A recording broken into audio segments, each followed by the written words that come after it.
Bismillah walhamdulillah wassalatu wassalamu ala rasulillah Sayyidina Muhammad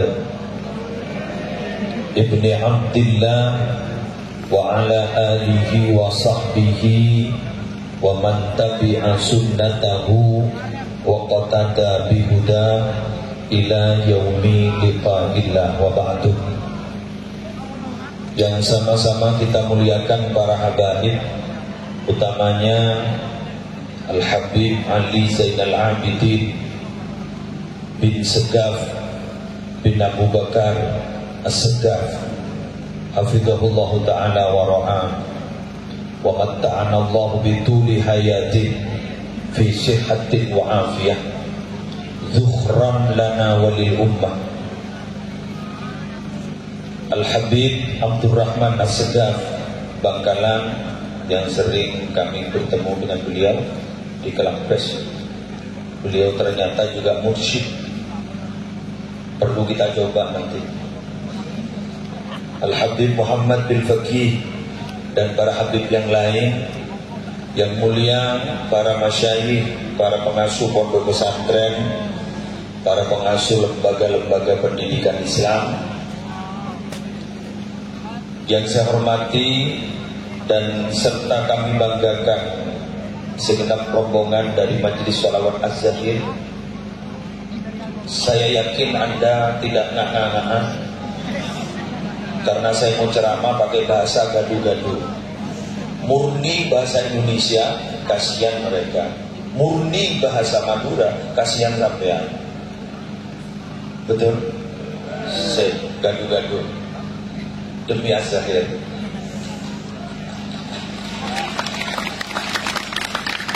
Pesan tercinta saya,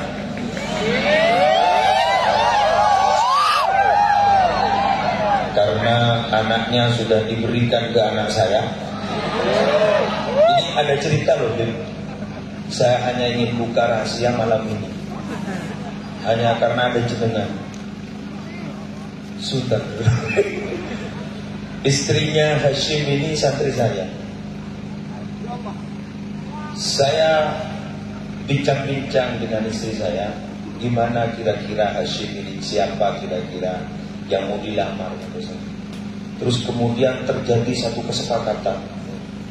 Kesepakatannya begini, saya bilang sama istri saya, cari santri putri yang jam 12 malam masih menghafalkan Quran. Akhirnya istri saya dapat 4 perempuan calonnya. Akhirnya dari 4 itu saya istikharah dan keluarlah Berliana Putri yang diperistri. Jadi kalau ada orang bertanya kenapa kok sampai dapat Berli, ya itu ceritanya. Begitu.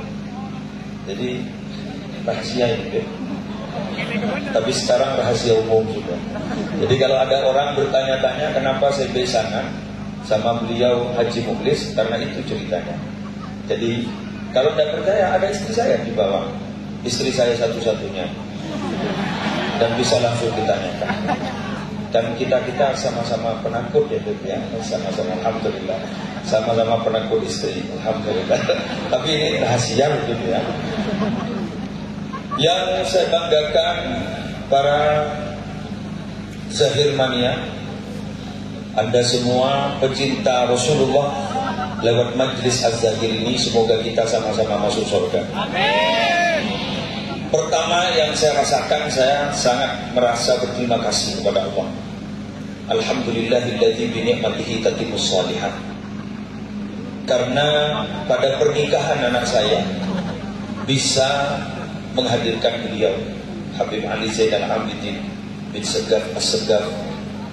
Mengapa? Saya ingin punya sambungan rohani sama beliau.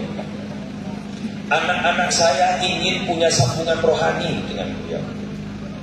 Karena mungkin panjenengan, mungkin ada yang masih belum paham. Setiap tahun di Indonesia, di Jawa Timur, itu ada haul yang didatangi ribuan orang. Bahkan tempat-tempat di sekitar itu penginapan sudah full 3 bulan sebelumnya. Siapa itu? kakek beliau Al-Habib Abu Bakar Gresik. Beliau ini adalah cucunya. Beliau hadir di sini. Beliau nadroh kepada kita. Beliau melihat kita. Beliau hadir di pernikahan anak saya, anak kami. Semoga cucu-cucu kami menjadi dzurriyyah salihah. Itu yang hanya ingin saya harapkan. Bukan kemasyhuran beliau, bukan ketampanan beliau. Kalau urusan ketampanan saya jelas kalah jauh. Karena beliau Arabi, saya Ajami. Arabi, Ajami. Kalau ini dibahasai Madurakan, beliau orang Arab, saya Ajam.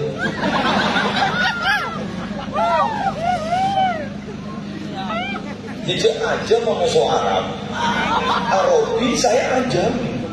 Jadi jauh. Jadi kalau hidung beliau mancungnya ke depan, saya ke dalam. Sudah. Ada ulama, Asy-Syaikh Al-Qadhi Iyad. Beliau itu menjelaskan, Nabi itu yang menjadi uswah hasanah itu adalah akhlaknya, bukan bentuk tubuhnya. Jadi kalau jenengan menjelaskan bahwa Nabi itu ahsanan nasi khalqa, itu tidak bisa ditiru. Yang bisa ditiru wa khuluqa, akhlaknya. Jadi beliau itu ahsanan nas khalqa wa khuluqa. Nabi Muhammad itu adalah paling baiknya manusia secara fisik, postur tubuhnya. Beliau itu paling baik, paling tampan. Tapi wa khuluqa, paling baik akhlaknya. Yang harus kita tiru bukan postur tubuh, tapi yang perlu kita tiru adalah akhlaknya. Oleh karena itu, dalam ilmu kita ada ilmu fikih namanya, ketika mencari jodoh harus ada istilah kufu. Kufu itu bukan semata-mata karena jabatan. Kufu itu bukan semata-mata karena martabat silsilah nasab-nasabiyah, bukan. Tapi kufu itu adalah juga diperhitungkan bisa apa tidak dia adaptasi, kan gitu. Bisa apa tidak diadaptasi, itu kufu. Maaf. Sekali lagi maaf. Arab dan non-Arab itu sulit adaptasinya. Beliau daging, saya sayur. Beliau kan makanannya orang-orang Arab itu daging. Saya makanannya sayur. Tak mampu. Dak kufu. Wong sayur ramoso daging, apo? Sampai anda sudah jangan ikut tertawa. Sampai anda ngerti. Jadi begitu. Ini kufu. Padahal anak saya carikan yang kufu-kufu. Aku tak mampu. Jadi alhamdulillah ketemu sama-sama sayurnya. Ya kekuatannya yang mungkin 60-70% kan gitu kan. Kok paham ya, saya sama-sama sayurnya. Terlalu hebat kan bisa-bisa diinfus. Jadi oleh karena itu hari ini saya merasa berbahagia. Terima kasih Habib jenengan bisa hadir di sini, dan mohon maaf saya tadi menghilang tanpa pamit. Kenapa? Saya sudah punya janjian di Sumeneb, ada jadwal acara ceramah di Sumeneb. Karena beliau janjinya malam tanggal 25 asalnya saya sudah menggagalkan pengajian. Tapi ternyata Habib masih baru datang dari Mekah, baru umroh. Alhamdulillah beliau selamat sehat bisa sampai di sini. Semoga terus sehat. Selanjutnya saya ingin berpesan sama Hashim. Saya ingin berpesan sama Hashim. Pesan saya ini saya ingin meniru pesan seorang ulama besar di Mesir, almarhum sudah Syekh Mutawalli Asy-Sya'rawi. Ini Hashim. Yang kalau mau cari ini orangnya masih mirip saya karena kegantengannya niru saya. Kata Syekh Mutawalli Asy-Sya'rawi, nah istrimu itu loh sekarang itu meninggalkan ayahnya, meninggalkan ibunya, meninggalkan saudaranya, meninggalkan saudarinya, meninggalkan keluarga besarnya, itu gara-gara dirimu. Maka oleh karena itu mulai saat ini kamu harus jadi ayahnya, kamu harus jadi ibunya, kamu harus jadi saudara dan saudarinya. Karena gara-gara kamu dia meninggalkan semuanya. Ini loh.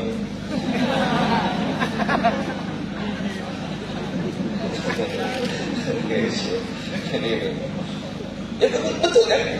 Betul. Coba sampean mohon maaf. Ini bagian perempuan tolong jujur.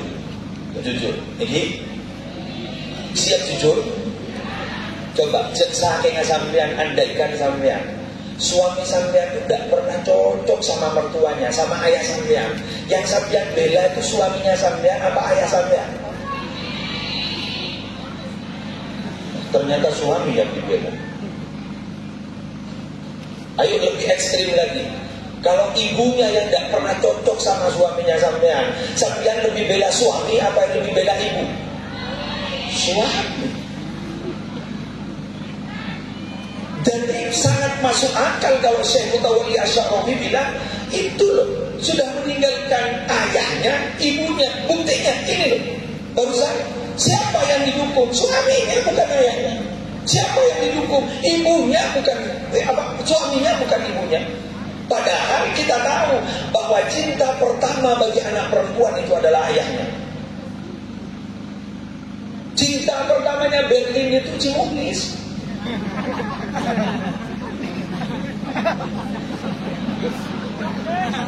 Cimulis itu ada di belakang. Tapi sekarang cintanya semua yang untuk Cimulis, yang untuk besan saya ini pindah bisa Hasyim.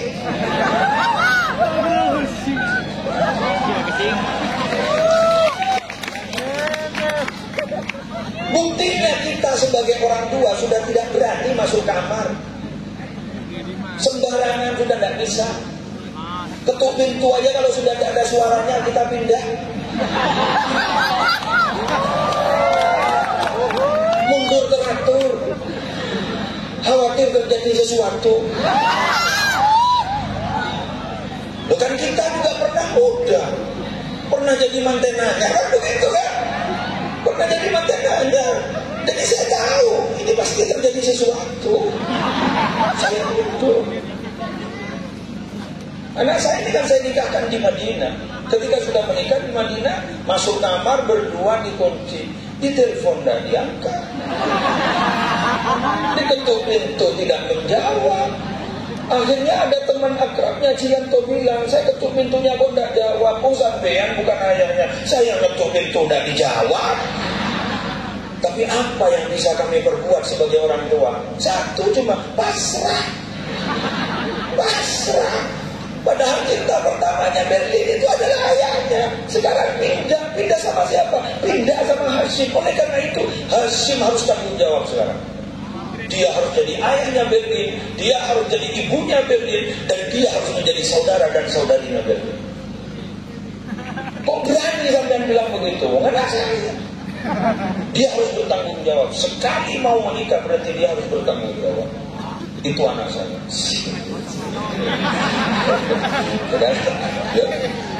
Ya biar tidak memalukan lah. Sekarang dari pihak laki-laki kan, ya harus begitu. Allahumma sholli ala Muhammad. Kalau urusan rezeki itu ikut, pasti ada di kemudian hari. Sudahlah, tidak usah mikir itu. Bismillah. Yang penting anak-anaknya soleh solihah, dzurriyyah thayyibah. Semoga semuanya karena ibunya hafal Quran, semoga anak-anaknya hafal Quran semua. Amin. Ya Rabbal Alamin. Selanjutnya, ada selanjutnya lagi nih. Tidak apa-apa ya Dede? Tidak apa-apa ya. Saya kapan mau bertemu Habib lagi kalau bukan sekarang? Ya, yes.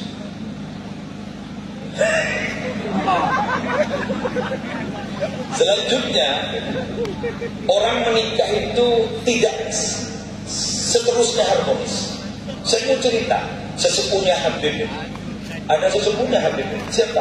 Aqil bin Abi Thalib, sepupunya Nabi Muhammad. Ada sahabat Nabi tapi sepupu Nabi, namanya Aqil bin Abi Thalib. Beliau itu yang mewarisi maulid Nabi. Kalau jenengan ke Mekah, dekatnya Masjidil Haram itu ada tempat lahir Nabi, namanya Maulid Nabi. Tapi sekarang sudah berubah fungsi menjadi perpustakaan. Dan jenengan kemarin ke sana kan? Ya, sudah berubah fungsi, beralih fungsi menjadi perpustakaan. Yang menjadi pewaris di situ namanya Aqil bin Abi Thalib, itu sepupu dari Nabi Muhammad. Suatu ketika Aqil bin Abi Thalib itu menikah sama persis kayak Hashim. Tahu-tahu yang datang ke rumah itu, undangan itu doakannya begini, birrofa wal banin, semoga harmonis terus dan semoga banyak anaknya. Doa ini bagus. Kalau kita yang didoakan seperti itu pasti bilang amin, semoga harmonis terus, amin, semoga banyak anak, amin. Kita ini setelah anak-anak kita menikah kurang ternyata. Makanya sampean jangan dibatasi hobinya. Hobinya anak tor ya keboy. Sudah kata bersih. Aku boy marin lah ke boy boleh. Bismillah, semoga hamil lagi, amin. Semoga hamil lagi. Siapa tahu jadi ulama semua, amin. Siapa tahu jadi orang sukses semua, amin. Punya anak 10, 11, 12, tidak ada masalah, amin. Sama seperti orang dulu, banyak anak, banyak rezeki, betul? Ya, saya tidak bisa lagi karena istri saya dioperasi. Pernah punya penyakit tumor susun tulang belakang. Hanya tiga. Cari lagi sama-sama jenengan sama persis penakut. Minal khaifin. Oh, jenengan ada penakut. Belum waktunya. Sama masih belum waktunya. Ada abokar kemarin. Sudah sama-sama penakut dan ternyata Habib bilang masih belum waktunya. Semoga masih belum waktunya. Gawat kemarin ada. Syaraan berimuk ya. Sampai tidak ketawa, alhamdulillah. Semoga tetap tidak ngerti teman-teman. Kan saya bilang gaduh-gaduh kan. Aqil bin Abi Thalib itu didoakan semoga harmonis terus, semoga banyak anaknya. Ternyata Sayyidina Aqil bin Abi Thalib tidak berkenan akan doa itu. Apa kata beliau? La taqulu hakada walakin qulu ma qalahu Rasulullah. Kalau mendoakan mantai baru jangan berdoa seperti itu. Berdoalah sebagaimana doanya Rasulullah. Karena doa Rasulullah kan proporsional. Barakallahu laka wa baraka alaika wa jama'a bainakuma fi khair. Coba kalimatnya. Pakai laka dan alaika. Barakallahu, semoga Allah memberikan barokah laka bagimu ketika kamu dalam keadaan senang. Wa baraka alaika, semoga Allah memberikan barokah alaika atasmu ketika kamu dalam keadaan tidak senang. Kondisi ekonomi seret tetap barokah, kondisi ekonomi lancar tetap barokah, kondisi kita sehat barokah, kondisi suami kita sakit juga barokah. Dan ditambah oleh Rasulullah, wa jama'a bainakuma fi khair, semoga kalian berdua tetap dikumpulkan oleh Allah dalam keadaan baik. Amin ya rabbal alamin. Oleh karena itu tidak ada ceritanya ada orang bilang begini, saya sudah menikah 20 tahun tapi sampai saat ini saya tidak pernah bertengkar. Saya tidak masuk akal.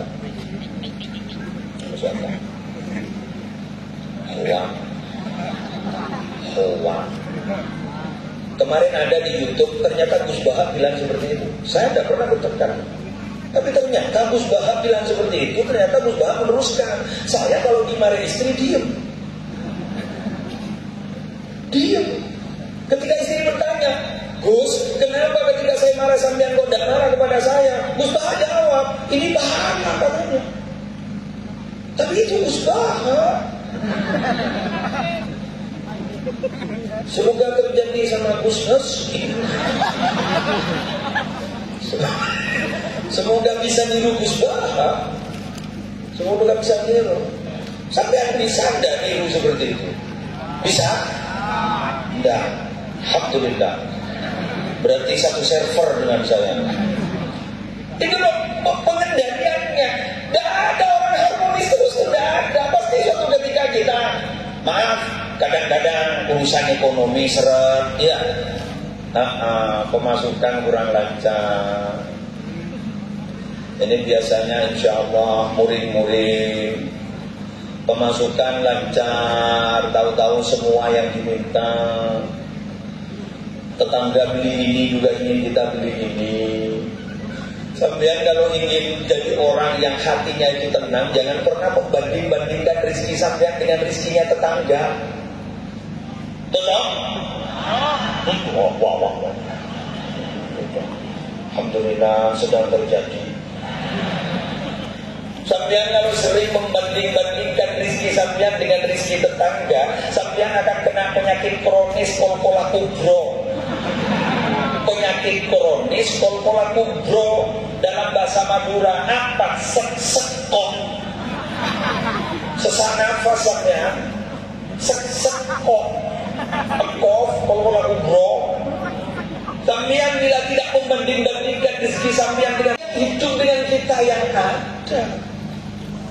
Yang tidak ada kan hanya diangan-angan. Makanya saya paling tidak setuju orang yang selalu mengungkapkan masa lalu ketika dia sudah menikah. Haram hukumnya. Tutup. Jangan pernah ada orang bilang kau sudah menguasai tubuhku, tapi jangan pernah harap kau menguasai hatiku.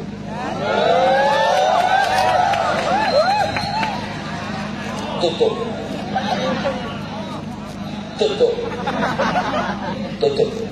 Karena hidup itu bukan untuk masa lalu, hidup itu untuk menatap masa depan. Hidup itu bagai dua kaca mobil, kaca depan dan kaca spion. Kaca depan itu adalah masa depan, kaca spion itu adalah masa lalu. Driver yang hebat itu jangan menatap kepada kaca spion, tataplah kaca yang di depan. Tapi sesekali lirik kaca spion, barangkali ada yang mendahului. Waltantur nafsun ma qaddamat lihat, lihatlah masa lalumu untuk menghadapi masa depanmu.